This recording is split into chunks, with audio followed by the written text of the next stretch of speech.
Hello guys, এখন বাজে রাত 12টা। সবাইকে হ্যাপি দিওয়ালি।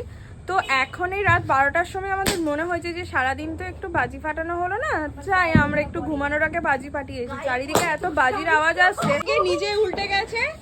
আর এই যে একজন, ও কি করছে, ও এখানে ছাদে না বাজি ফাটিয়ে এইসব বিড়ি বাজিগুলোকে নিচে ফেলছে। এত ডিস্কো লাইটার কি করে পারবো? Flop flop. বলো কালী মাইকে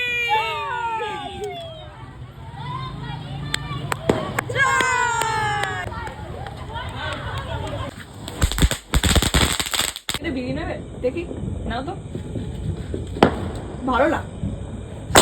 তো এই সঙ্গে শেষ হলো আজকের মতন আমাদের বাজি ফাটানো। সবাইকে দীপাবলির শুভেচ্ছা।